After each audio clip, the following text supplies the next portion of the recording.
Mathematics quadratic equation exercise 4.2 question 5 the altitude of A right triangle.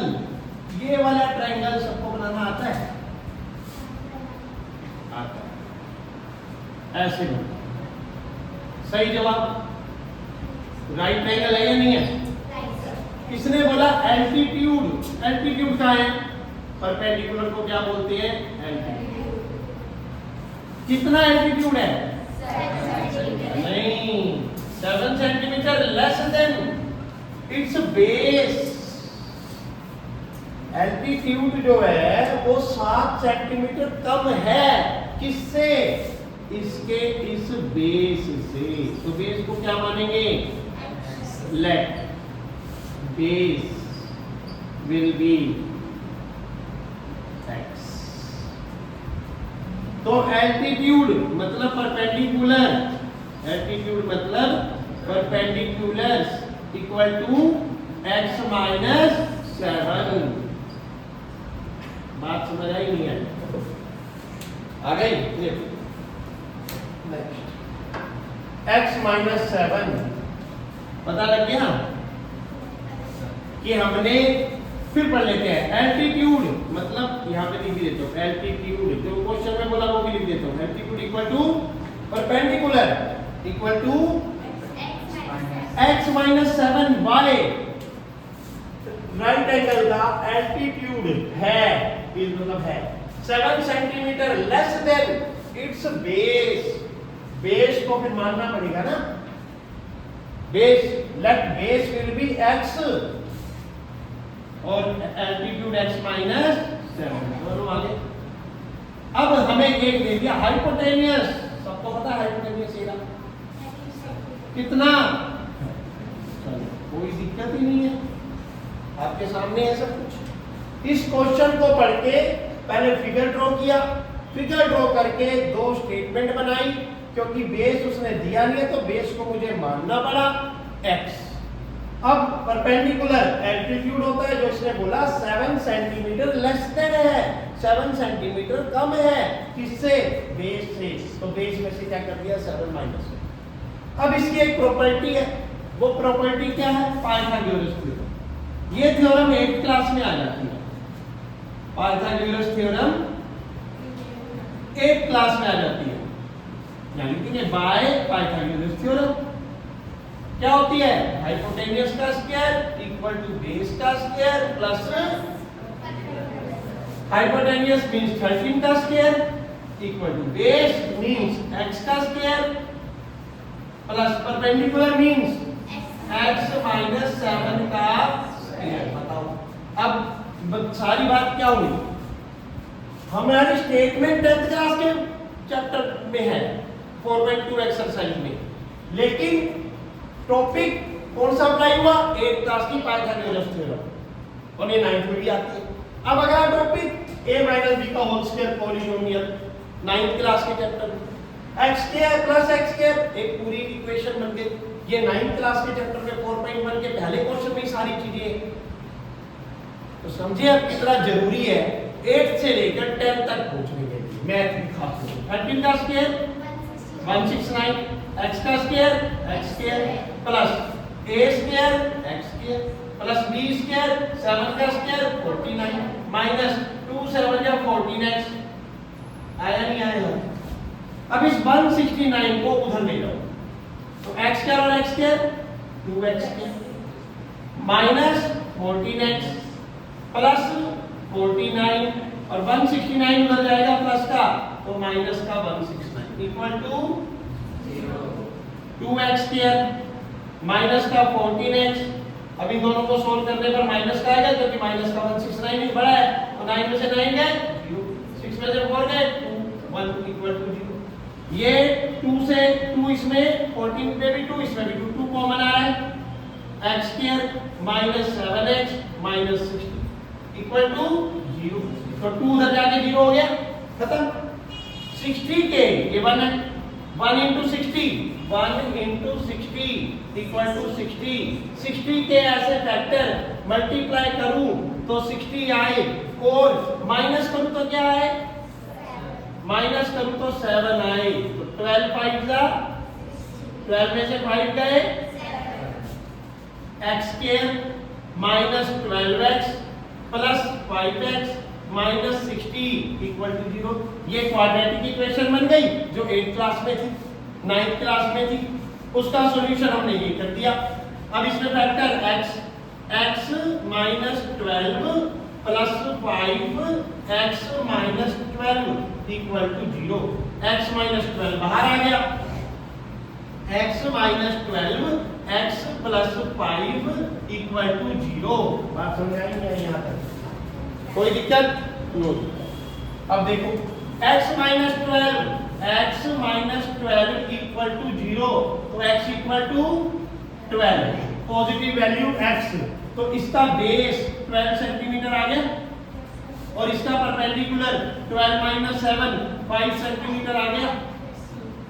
बात समझ आई नहीं आई, आ गई। अब इससे आंसर नेगेटिव आ रहा था और negative answer does not exist, वो हम लेते नहीं है, इसलिए हमने x माइनस 12 इक्वल टू 0 किया, x इक्वल टू 12 आया, बेस मेरा 12 सेंटीमीटर, परपेंडिकुलर मेरा 12 माइनस 7 5 सेंटीमीटर, ये लास्ट की दो लाइनें बनी। Clear, done. Mathematics exercise 4.2 question 6, अ कॉटेज इंडस्ट्री प्रोड्यूस कर रही है certain number of poultry article in a day, एक दिन में। अब कितने आर्टिकल ये नहीं पता, कितने आर्टिकल बना रही है ये नहीं पता, तो लेट कर लेंगे सॉल्यूशन में, let produce number of article, number of article equal to x, produce number of articles equal to x। अब ध्यान देना आगे, it was 3 more than twice the number of article, तो जो नंबर ऑफ आर्टिकल x है उसका twice, twice मतलब दुगना, नंबर ऑफ आर्टिकल का देखो twice the number of article, जो आर्टिकल आपने x प्रोड्यूस आर्टिकल x लिया उसका ट्वाइस, और 3 मोर देन तो प्लस 3। ऑन दैट डे, उस दिन उस आर्टिकल की cost of the article, cost of the article, बताओ आपको किसी चीज की क्वांटिटी पता है, प्राइस पता है, जब दो चीजें पता है और वो यहाँ कह रहा है if the total cost of the production, उस दिन की कितने रुपए, तो मैं अगर क्वांटिटी को प्राइस से मल्टीप्लाई कर दूं, नंबर ऑफ आर्टिकल को multiply cost of the article कर दूं, कॉस्ट ऑफ द आर्टिकल कर दूं, तो इक्वल टू क्या बोल रहे हैं वो, ₹90। तो मेरा नंबर ऑफ आर्टिकल क्या है, मैंने माना x multiply cost of the article क्या है मेरी 2x प्लस 3 इक्वल टू कितना, x को अब देखो स्टेटमेंट 10th की है, एक्सरसाइज 4.2 में स्टेटमेंट 10th की है बस, और कुछ नहीं है। यहां तो सेम 9th क्लास का बन गया मटेरियल, इक्वेशन बन गई, 9th क्लास में सॉल्व किए हैं हमने। x को 2x से multiply 2x square plus x को 3 से मल्टीप्लाई 3x इक्वल टू 90। अब ये 90 इधर आ जाएगा, 2x square plus 3x minus 90 equal to 0। 2 into 90, 2 multiply 90 equal to 180। 180 कैसे फैक्टर की मल्टीप्लाई करूं तो 180 आए, और माइनस करूं तो 3 आए, माइनस करूं तो 3 आए, तो 15 इंटू 12, 15 इंटू 12 करो 180 आएगा, और 15 में से 12 गए, बस अब अप्लाई कर दो। 2x square plus 15x minus 12x minus 90 equal to 0। x common 2x plus 15 minus 6 common 2x plus 15 equal to 0। अब 2x प्लस 15 दोनों में है, तो 2x प्लस 15 कॉमन, और अंदर क्या बच गया x minus 6, x minus 6 equal to 0। तो ये तो नेगेटिव वैल्यू आएगी, कैंसिल, ये पॉजिटिव आएगी। x minus 6 equal to 0, x equal to 6। तो क्वांटिटी hence the production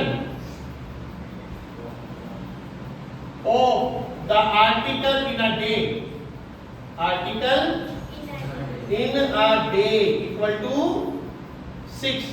अब cost of the article equal to 2 multiply x की जगह 6 plus 3, 12 plus 3, 15 rupees 15।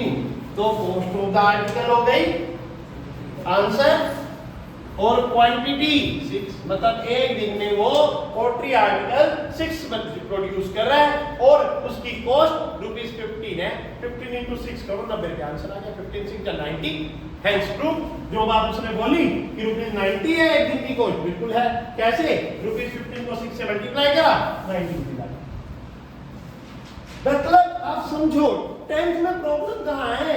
प्रॉब्लम है यहाँ 1 2 3 4 लाइनों को पढ़ने में, और उस पढ़ के ये दो बातें निकालने में, और इन दो बातों का मल्टीप्लिकेशन करके इसके इक्वल यहाँ रखने में।